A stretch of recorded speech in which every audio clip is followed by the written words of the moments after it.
Hey everybody, it's Caleb Curry here. We are about to interview Pete Snyder, who's a candidate for lieutenant governor, uh, or governor. He ran for lieutenant governor in the past, so we're waiting for him to hop on. And before we do, T. Gray wants to say hello to everybody and to thank everybody for coming in and uh, tuning in today. It means a lot to me as we continue to grow the channel, and we have a lot of exciting interviews and things coming up. But we're very excited about the interview that we're waiting right for Pete Snyder, who's a candidate for governor. Well, hey everybody, thank you for tuning in to Caleb Curry Reports and Predicts, and we're very excited to have Pete Snyder with us today, who's running for governor. And so I'm just going to start off and let Pete introduce himself and just tell us a little bit about yourself, Pete, and why you decided to run for governor. Hey, Caleb, thanks so much for being with me. We are blazing through on our way to western part of the state right now. And for those of you who don't know me, I'm Pete Snyder. I'm an innovator, an entrepreneur, a job creator. Came to Virginia after overcoming a pretty severe learning disability when I was in high school. Was blessed to be accepted to the College of William and Mary, where I walked on as a Division I wrestler. We were 22 in the nation. We're a pretty tough bunch. And, I'm going to be honest with you, Caleb, and your audience here. I wasn't that good. I tried real hard, but we were tough. And look, I loved every minute of it, had an absolute blast, and really never left the Commonwealth after college. Started my first business when I was 26 years old. I had a decent paying job at the time for a 26-year-old. So when I gave notice and said that I was leaving to start up my own thing, I told them what I was going to do, and they literally laughed at me, Caleb. They laughed at me. And worse than that, they actually said, hey, look, kid, we're going to keep your spot warm. We're not going to fill that slot because you're going to be back here in about 2-3 months. This thing will never work out. And that was 1999 when I started a company called New Media Strategies. We were the first social media marketing company in the country, if not the world. I built it up over 12 years. Employed hundreds of really good paying Virginia jobs, ended up selling it to a publicly traded company 12 years later, and did what I love to do next, which is start another business. So today I'm the CEO of a company called Disruptor Capital. The name Disruptor, came a little bit from me starting the first social media marketing company in the country, but also came from a 4th grade report card that I brought home one time to my mom. Said I was a little bit disruptive in the classroom, and so the name stuck ever since. But what I do for a living is angel capital investment, meaning I work with entrepreneurs to help them take their ideas, turn them into reality, help them produce good jobs, and hopefully make some dreams come true along the way. So I'm truly blessed to do what I do. Well, Pete, first of all, it's okay not to be a great wrestler because my twin brother wasn't the best wrestler. He wrestled and I played soccer, so we split the baby, as they would say. But so all right, Pete. My first question is probably right up your alley, and it's economic development. And in Southwest Virginia, we need jobs. We've had coal really hurt us with the regulations from the state government and the federal government. So as governor, what would you do to help not just in Southwest Virginia, but other rural areas in the Commonwealth that haven't seen that economic growth that the urban and suburban areas have? And what's your plan on kind of bridging that gap? Sure, Caleb. Look, I'm going to make jobs in our economy a top priority. And really the way I view it is we're still in the middle of a pandemic. We have had the worst crisis that Virginia has seen in over 100 years. We're not out of the woods yet at all. In fact, thanks to the failures of our governor and some of the extremists he has around him, we have a horrible, horrible mess going on right now. So one of my top priorities is going to be saving small business in Virginia. And small business, as you know, Caleb, it's the backbone of our economy. Over 60% of tax revenues in Virginia come on the backs of small business. and it's the heartbeat of our community. And just this past year, the governor's, mandates and executive orders and regulations that shut down businesses and hampered them has absolutely destroyed small businesses all around Virginia. And let's just level set here for a second, which is, what do we know? The coronavirus kills people and puts them in the hospital. It does do that. It absolutely does that. But you know what? It didn't do that to our economy. Government did that. Government imposed these shutdowns. This was a self-inflicted wound to our economy and to the livelihoods of tens of thousands of Virginians all across our Commonwealth. And, at the beginning of COVID, my wife and I were actually at the worst place that you'd ever want to be.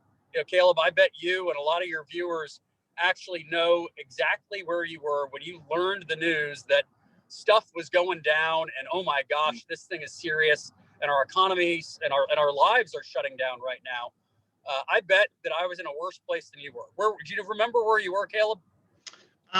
Let's see. I was at work when I found out, and then right after my twin brother had called me because when they shut all of the state down, he was supposed to have a mass meeting that weekend for the Tazewell County party for the 2020 convention. So he was freaking out. Well, look, you all, like, while that might have been tough and he was freaking out, I was in a much worse place. I was in Disney World with my then 5-year-old daughter and my wife on spring break. And, we're surrounded by tens of thousands of people from all over the world. We realized that Wall Street shuttered and, March Madness was canceled. So we hightailed it out of Orlando back to Virginia and tried to figure out how we could help. It really was scary. My wife and I don't have a medical background at all. So we're kind of useless on the front lines of this thing, but we do know a thing or two about small business. And when we saw the shutdowns and what it was doing to destroy small businesses, we thought we'd step up. And really, my wife had worked on Capitol Hill for about 15 years for a number of really good conservatives like Fred Thompson, Paul Coverdell, and she took one look at the CARES Act and said, "Oh my gosh, $2 trillion being pumped into our economy." Pete, none of that is going to get into the hands of the people who truly need it. Or if it does, it's not going to get there in time. And, Caleb, you've been around small business and many of your viewers are involved in small business. The dirty little secret of small businesses is no one's sitting on 2 years of cash reserve, right? No one has a year's worth or 6 months or even 2 months. The average small business has 2 weeks of cash reserve on hand, and that's about it. So we knew that a lot of people would be dying on the vine before the federal cavalry got there, if it ever got there. So we started a nonprofit called the Virginia 30-Day Fund, and it's really gathered a bunch of friends and neighbors to try to figure out how we can help save as many small businesses in Virginia and as many jobs as possible. And we did it by offering a lifeline of $3,000 fully forgivable loan.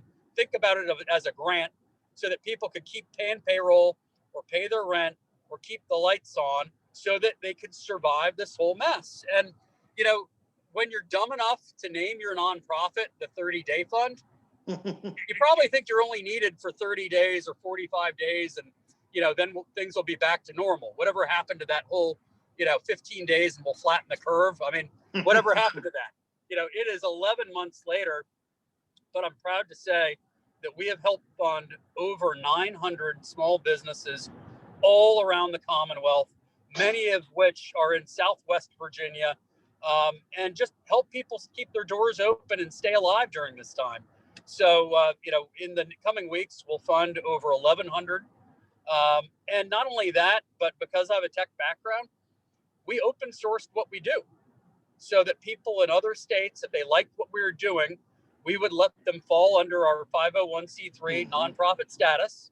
The enterprise software that my wife and I bought for it to allow people to apply and make it easy, we made open to everyone. And I got a call from my friend Sarah Sanders in Arkansas in May, and she said, "Pete, I love what you're doing in Virginia.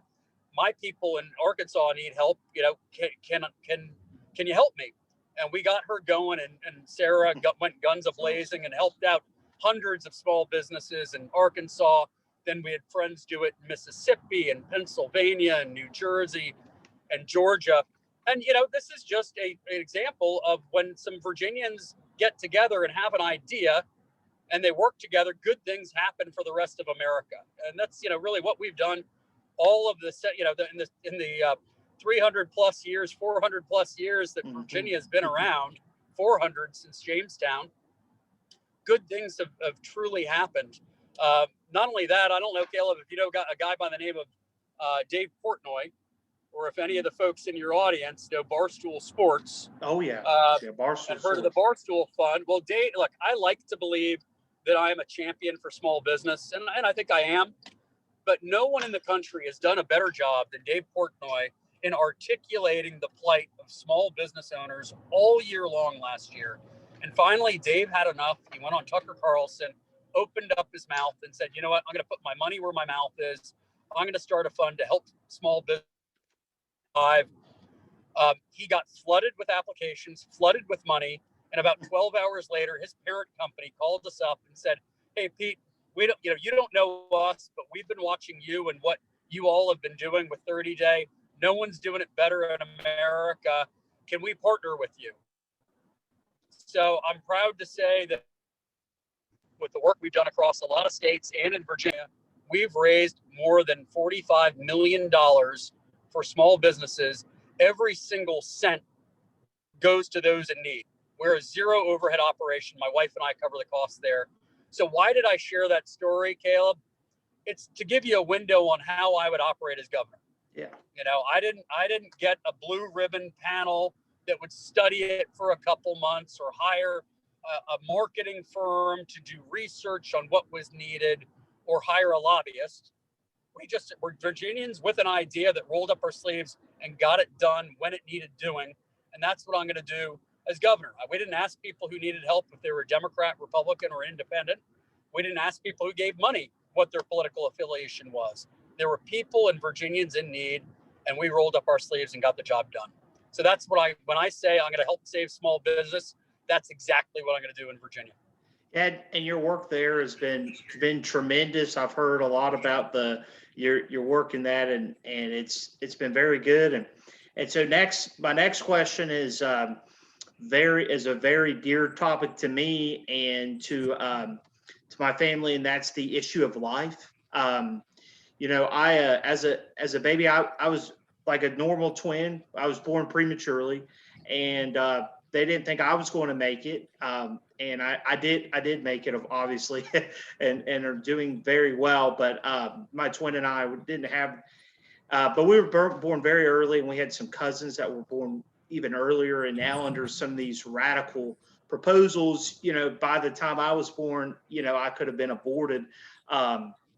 So kind of, if you were governor, what would you do to fight for life and help protect the unborn? Sure, Caleb. Thank you for sharing the story of you and your brother. And I had a similar story where I was born weeks premature. I was in the ICU for several weeks. I had severe lung problems, and who knows if I would have made it. But I got, I'm fortunate I did. God was shining over me. My mother was shining over me, and I got to tell you, I am unapologetically pro-life. I will fight for life at every single stance. We need to make sure, we're all made in the image of God. We need to protect all life, born or unborn, and I'm going to do that as your next conservative governor of Virginia.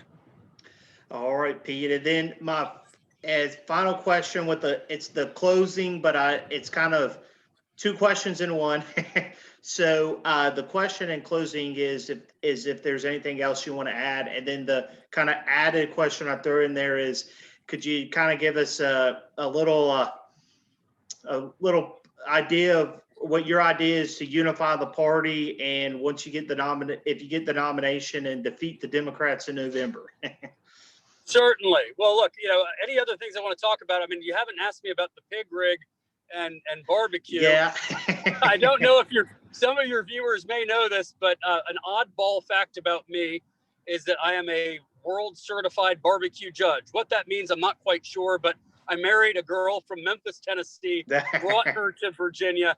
Barbecue kind of came in the dowry. and my late father-in-law and I and some friends got our barbecue certification, our judging certification. And I'm a proud owner of Pete's Pig Rig, which is a barbecue smoker that I bring around with me on the campaign trail. Y'all will see it a little bit later on. Northam stormtroopers can't shut us down. It's outdoor dining, and hopefully you can try some great Virginia barbecue.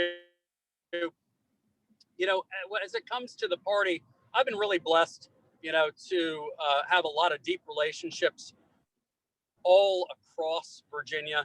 And, as you well know, Caleb, and your viewers do, elections are about addition, not subtraction, right? Mm-hmm. And in order for us to win, we're going to need to bring all wings of the party together. And I'll share you an example of something that I heard the other day.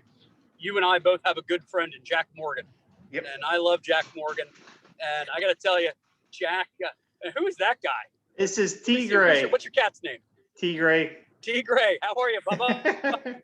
Good to see you. Good to see you. Well, look, Jack Morgan called me the other week. And Jack, when he's excited, he talks a mile a minute. He called me at 8 in the morning and he was all excited. He said, Pete, what are you doing? What are you doing, man? And I said, Jack, you got to slow down. What are you saying? Pete, I can't believe you did this. I said, Jack, slow down. What do you mean? So, well, last night I was on a volunteer conference call and I can't believe that you have so-and-so and so-and-so and so-and-so working together. And also so-and-so and so-and-so and so-and-so. They all hate each other, but they like you. And that's really kind of it. We have Hatfields and McCoys working together because you know what? They know I'm a real conservative. They know I have a record of success in the private sector, and I'm a constitutional conservative. And they've tested my mettle. I ran for lieutenant governor in 2013. I'm thrilled to have Ken Cuccinelli and Mark Obenshain as co-chairs of my campaign. I was very happy and blessed today to have E.W. Jackson, who's been a dear friend over the years, endorse me today. We're bringing all sorts of folks together. The Chamber of Commerce crowd tends to like me because I'm a job creator and I'm a known quantity in business circles. But the grassroots also likes me because they know my heart and they know I'm a real conservative. And I didn't do what they expected when a business guy gets involved in politics for the first time. Caleb, you know what happens if they come up short. They usually take their tail between their legs and take their ball and then run off, and you never hear from them again. They go buy some boat or do something dumb like that. And I stayed in the fight. I stayed in the fight because it matters. And we have things worth fighting for and our values here in Virginia. And for me, I'm running for governor because we need to get our schools open and open now. We need to save the backbone of our economy and the heartbeat of our community and small business. And lastly, we need to protect the rights and restore the rights of law-abiding citizens for a change. We need to make sure that we protect our Second Amendment and restore our Second Amendment rights and our First Amendment rights against the mobs and cancel culture that are on our campuses, in our workplaces, on the internet. We need to protect law-abiding Virginians and give the police that put their life on the lines for us every single day, give them the funding and the equipment and the training and the respect and the pay that they so desperately deserve. So that's what I'm going to do as the next conservative governor of Virginia. We are going to win this nomination. And it's not because this isn't a cocky statement. This isn't because of, I'm so great. It has nothing to do with me. We're right on the issues. We are leading the fight on our schools to open them now. In 96% of Virginia, the schools are closed. We need 5 days a week, every single week, with teachers in the classroom. We need to protect small business and restore rights. We do that. We win the nomination, and we'll win the governor's mansion in November, and we'll bring with us a conservative majority to get things done. So, I really appreciate you taking the time today, Caleb. Well, thank you so much, Pete. Means so much to have you on here, and we look forward to. Hey, are you there? Yeah, I'm still here. Can you hear me, Pete? Loud and clear. But thank you so much for coming on. It means so much, and thanks to all my viewers tuning in. And what website can they go to check you out on, Pete? Oh, sure. You can go to Pete Snyder, SNYDER.com. please check me out. I would be honored to earn the right to have you be a delegate for me on May 1. Please sign up to be a delegate at petesnyder.com. And God bless you, Caleb. Thank you for having me on. Thank you for telling the truth and fighting for our conservative principles and being in the fight every single day of your life. Thank you, Pete.